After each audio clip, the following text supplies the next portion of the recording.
Hello, welcome back to A Day in the Life, or welcome if you're new here. My name is Adi. I like to talk about books and I like to read books in basically every single genre. And I have officially forced my book club of over 2,700 members to do the same thing. For those of you that might not know, I host a book club on the Fable app called the Everything Shelf. And given that my motto is no genre left behind, I've also forced that upon the book club. And so I have a rule where we can't read the same genre 2 months in a row. We've officially made it to 1 full year of reads, which means we have to rank the first 12 books that we read as a book club. I can't hold the full stack up for you. What I can tell you is that we read 3 thrillers, 3 romances, 2 historical fiction, 2 contemporary fictions, 1 fantasy, and 1 sci-fi magical realism read all in 1 year. So I figured in today's video, we will rank the books based on the average rating that the book club gave it. Obviously in the beginning there were less people and now there's a lot more people that are rating them. But at the very least, you have a lot of other people's opinions on these books. And then after we rank these based on their ratings, I'm gonna shuffle them around and tell you how I would rank them. Without further ado, let's begin. Okay, so at the bottom of the list, everyone's least favorite was The Personal Librarian. This is by Marie Benedict and Victoria Christopher Murray. This is a historical fiction about Belle DaCosta Green, who was the personal librarian for J.P. Morgan. I didn't mention this. The first year of reading was from August 2025 to July of 2026. So this was November's read. It was set in the early 1900s. I think for the most part, people thought it to be interesting, but definitely wasn't a favorite. The average rating though was a 3.59, which isn't terrible. I think this just is a little bit of a drier historical fiction. There is a large focus on art in this, which I think can be a little bit of a drier topic. Also, Belle DaCosta Green was a Black American woman who was trying to hide her identity from J.P. Morgan and everyone in his inner circle. And while I didn't agree with all of her choices, she was definitely a very fierce main character. And I think overall, this is a worthwhile read, especially if you like art. Then I think you'd probably like this a lot more than some of the people in the book club. Number 11 is Too Old for This by Samantha Downing. This is a very unique thriller. I have never read anything by this author, but I would like to read more. This was our September read. The average rating was a 3.76. Again, not terrible, but definitely lower than most of the books that we read over the past year. We did read quite a few thrillers. This is about a woman who basically used to be a serial killer, has retired from being a serial killer, and then one day an investigative journalist shows up at her front door, basically starting to ask questions.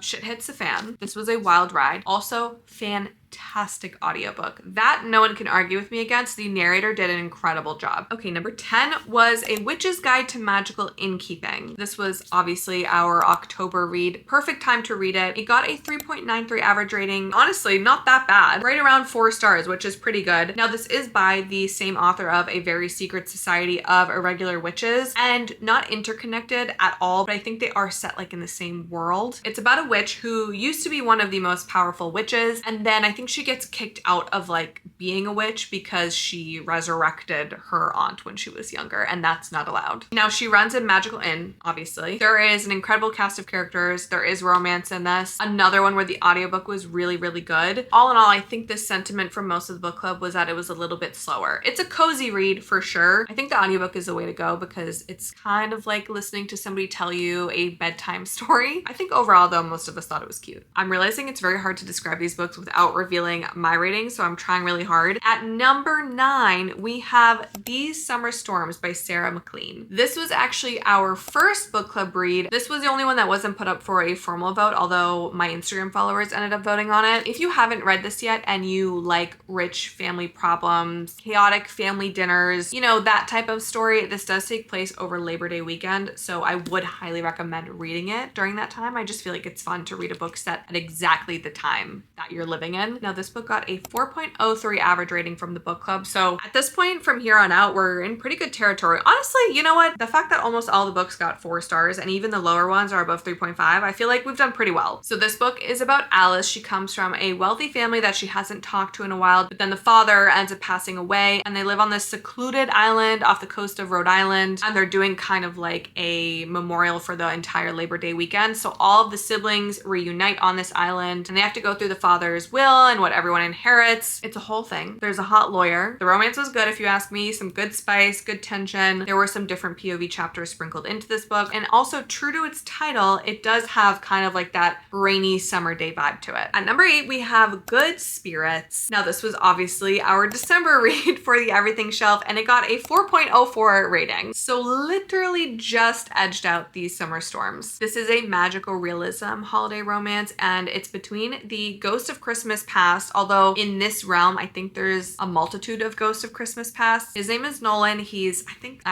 he's Irish. Hot Irish guy. And then Harriet, who is generally like a people pleaser, has no idea why she's being haunted by this ghost. I think the consensus overall was that most people loved it. B.K. Borison's rating is very particular, and I think for some people that probably didn't hit. But yeah, overall, I would say crowd pleaser. Now, number 7 is Lady Tremaine by Rachel Hochhauser. This is actually a debut. I thought it was a magical realism book. It's not. It is, though, a retelling of Cinderella in a way, but from the perspective of the evil stepmother. It also has a little bit of a historical fiction element to it. I have no idea what time period it's set in, but there's a castle, a kingdom, prince, queen, etc., balls, you know, the whole thing. Basically, the evil stepmother has her 2 daughters and her stepdaughter, who she has to take care of because her father had passed away. They basically have no money, but they're pretending to be rich for society's sake. This was a recent read, actually. We read it in May, and it was a wild ride for the entire group. It did get a 4.08 average rating, so generally most people loved it. I think, honestly, if you are a mother, this book will really hit. There are so many metaphors for motherhood and just generally explores like what mothers have to give up for their children. Also, another book where the audiobook was a 10 out of 10. I forget what her name is. I'll put it right here. But she is from Bridgerton, and she narrates the book, and she did a fantastic job. Okay, we're in the top half now. At number 6, we have My Husband's Wife by Alice Feeney. Now, as we all know, Alice Feeney is known for the twists, and this book was twisty. We read this in March, I think 1 month after it had been published, and overall the group gave it a 4.09 rating. So again, just edged out Lady Tremaine. Obviously very different vibes from Lady Tremaine. I would say if you're planning on reading this book, go into it blind. All you need to know is that a woman who's married goes on a run, and then when she comes back, there's another woman there claiming to basically be her and be her husband's wife. Definitely some gothic creepy vibes going on. A lot of different POVs, a lot of characters, fantastic audiobook, a lot of sound effects in the audiobook, which I did really enjoy. I think a lot of the group enjoyed. And this is such a good book to read with chapter rooms because everyone in the group was just constantly guessing what was going on. And there are a lot of chapters in this book and a lot of twists. And the way that Alice Feeney writes, you basically change POV every chapter. So you have to wait a few chapters before you find out what any of the reveals are. Okay, rounding out the top 5 is Heart the Lover by Lily King. I'm actually surprised it was this high up given the mixed reviews that I think it's been getting everywhere else, but the book club enjoyed it. We read this for February thinking it would be kind of like Valentine's Day. It is kind of a romance, but definitely more literary fiction. That said, it got a 4.14 rating. Pretty good book. Not great for chapter rooms, which is very opposite from My Husband's Wife because there is literally, I think, 3 chapters. It's a short book, kind of a coming of age story. The main female character is stuck between 2 men in college, and then there's some time jumps. Another one that I would recommend going into it blind for sure. It is interconnected with Writers and Lovers by Lily King. I think up to you if you want to read that one before reading this one. I didn't. I haven't read it yet. I will. I still really enjoyed it. Spoiler. And I think so did most of the group, even though I think it was probably 50-50 on if people read Writers and Lovers first. Now, number 4 was The Paradise Problem by Christina Lauren. This was such a fun read for the group. A classic Christina Lauren, funny, romantic, summer romance. We read it in June to kind of kick off the summer vibes, and it ended up getting a 4.17 average rating. So also just barely edging out Heart the Lover. So this is a fake dating billionaire romance of sorts. Anna is kind of like a struggling artist, just meandering through life, and her fake husband from years past shows up at her door asking her to play pretend yet again because he has to go on a week-long vacation with his family for his sister's wedding, and they all think that he's still married to her. This was a fun time. Anna is one of the funniest main characters I think ever. Liam is a pretty grumpy book boyfriend. The group overall really loved this one. Now at number 3 we have The Book of Lost Hours by Hayley Gelfuso. This was the first book of this year. We read it in January and it got a 4.28 average rating. Unfortunately, this is another book that I do recommend going into it blind. If you are a fan of magical realism, time travel, a book that blends a lot of genres, like this had historical fiction, a little bit of mystery, romance, literally everything, I think you'll probably end up really liking it. A lot of the comments from the club members was that they would have never picked this up if it weren't for the club, which makes me so happy. Oh, and also this is another debut. We had quite a few debuts is. Speaking of, at number 2, we have Dissection of a Murder by Joe Murray. This was actually our last read of the year in July, and the average rating was a 4.3. This is a legal courtroom thriller of sorts. It follows a woman who is hired to defend an accused murderer, and she has to go up against the prosecution, which is led by her husband. This can basically only happen in the UK. You learn a lot about the UK legal system in this, which I think most of the club actually found fascinating. This book also had a ton of chapters, a ton of twists. Another one where the chat rooms were perfect for this because yet again, we were just all trying to guess everything that was going on. This was a wild, wild ride, and the club overall loved it. And at number 1, the club's overall favorite for the first year of our book club was This Book Made Me Think of You by Libby Page. This is obviously a book lover's dream. This is about a woman who is a recent widow, and her husband that passed away basically set up a scenario with a local bookseller to give Libby a new book every single month during the year after he had passed. To go along with the books, she does a lot of traveling, a lot of soul searching, a lot of growth as a person, and there is a little bit of romance in this. We read this in April and the club gave it a 4.46. The one thing I will say about this book, which I have realized because of my book club, I do have a lot of moms. I think this is such a good book for any woman in your life. I think just generally this hit home for a lot of people, especially with how it tackled dealing with grief, and who doesn't love a book about books, you know? Also, I think basically every month there are recommendations for books. So for example, in January, books to read when you don't feel like reading, and then it gives you a bunch of recommendations for books that fall under that category, which was also a really fun touch. Anyways, that was the number 1 book. Okay, so now we have to do some rejiggering because my rankings are quite a bit different. Let's start with the ones that don't actually move around. So number 12, I agree with, is The Personal Librarian. I kind of hinted at it before. This was a little bit slow, and the main female character had some interesting life choices. This is about a real life woman too, so I Googled some of it while I was reading it because I was like, no way. Yes way. Okay. That's what I do think it's a very important read, and especially if you love historical fiction, art history, books set in the early 1900s, you'll probably enjoy this a lot more. I think I gave it a 3.75 if I remember correctly. So I was right around the same rating as the book club. And then I also had Too Old for This at number 11, so that one doesn't move around either. Also gave this one a 3.75. I kind of forget why I rated it at that level. I think it was just a little bit too long, but super unique premise. Audiobook was such a fun time, and overall I did enjoy it for what it's worth. Okay, another one that doesn't move is My Husband's Wife at number 6. I did really enjoy it. I think this is one of my favorite Alice Feeney books. It was just such a fun book to read with the group. Probably a little too many twists, and some of them were a bit predictable. Like, I think I wanted the end to be a little bit crazier, honestly, but overall it was a pretty good time. Okay, another book that I mostly agreed with, I just liked it maybe a little bit more than the book club, was A Witch's Guide to Magical Innkeeping. I ended up putting this at number 9. I pretty much had the exact same sentiment as the group. I think I liked it a little bit more just because I really like the cozy vibes, and the audiobook is 100% the way to go with this one. I think if you didn't listen to the audiobook, you probably didn't like it as much as I did. Also, a quick switcheroo. So Good Spirits and Lady Tremaine just do a little bit of a flip-flop for me. Good Spirits came in at number 7. Lady Tremaine came in at number 8. I am not a mom, so I think this one didn't hit as much as it did for everyone else, but I still really enjoyed it. I did want a little bit of magic, which I didn't get. This one had the magic. This one was just such a fun time. I don't love all of B.K. Borison's books, but I do tend to love her holiday romances, and this one was just such a fun premise. The second book in this series comes out soon, and it's not set during the holidays. It might be set during Halloween, I'm not sure. So I am interested to see how I end up liking that one. But until then, this is where these ones stand. Okay, now here is where things get a little bit crazy. These Summer Storms, which was at number 9 for the book club, goes in the number 4 spot for me. I love this one. I ate it up. I really like books with complex, unlikable main characters, so I think this one hit a little bit better for me. I also love family chaos. I love rich people problems. I love rich people parties. I also thought the spice was so good in this one. I love the love interest. He was also kind of grumpy, had his secrets. Yeah, this was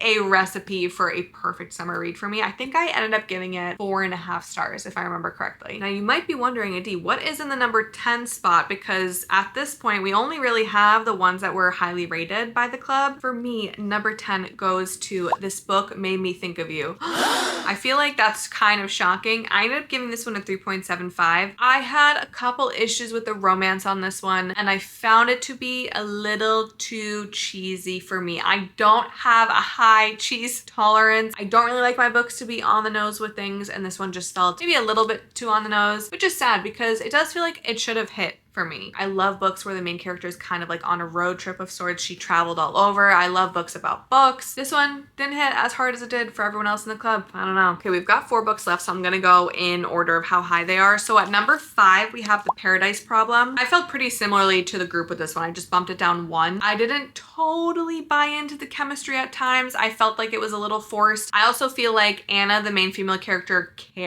truly carried the relationship between the characters, and without her, I would have been a little bit bored. But all in all, I did really enjoy it, and I think it's such a good summer romance. Number 4, I already mentioned, is These Summer Storms, and then number 3 is Dissection of a Murder. This is probably in the running for my favorite thriller of the year. This was so freaking fun, so twisty. I was so impressed with how the author was able to kind of get me to figure out who it was, but then throw me off the scent so many times. I basically had whiplash, but in the best way. Couldn't put it down. It's over 400 pages and it was worth every single page, which I don't always say about a thriller. So highly, highly recommend. And it's more than meets the eye. It's not just a legal courtroom thriller if that's something that turns you off. Okay, 2 more books. At number 2, we have Heart the Lover. I really enjoyed this, probably a little bit more than some of the book club members. I do love a short lit fic coming of age story. I will say I didn't cry while reading this, which I know a lot of people did, but I did really enjoy it. I do wonder if I had read Lovers and Lovers and Writers. I do wonder if I had read that first, if this would have hit even harder for me, but this was really good. If you're looking for an easier lit fic to read, highly recommend. And my favorite of our first year of book club reads was The Book of Lost Hours. I ate this up. This is honestly a book made for me. I love time travel, truly love it. It's one of my favorite magical realism sci-fi elements. It's also one of my favorite ways to learn about different periods of time in history. I loved the romance. I loved the characters, loved the mystery, and you find out secrets along the way. This was just so, so good. The ending made me a little sad, which is why it only got a 4.5 star rating. I understand why the ending needed to be the way that it was, but it wasn't exactly what I wanted. Either way though, I loved this book. And that's it. That's the rankings. Overall, I think both me and the club were pretty much on par for most of the reads, other than some here and there. Let me know what you think about my rankings, or what you think about the book club's rankings. If you're in the club and you have any books you would love to see us read, also let me know. We're reading The Shampoo Effect right now. I haven't started it. I'm gonna start it tomorrow. Very excited to read that one. And then I'm actually gonna be nominating books that came in second over the past year because it's my birthday month, and so it's my rules. Anyways, that's all for today. I hope you enjoyed the video. If you did, please like, comment, subscribe. I try to post a new video every Sunday. And as always, thanks for hanging, and I hope to see you next time. Bye!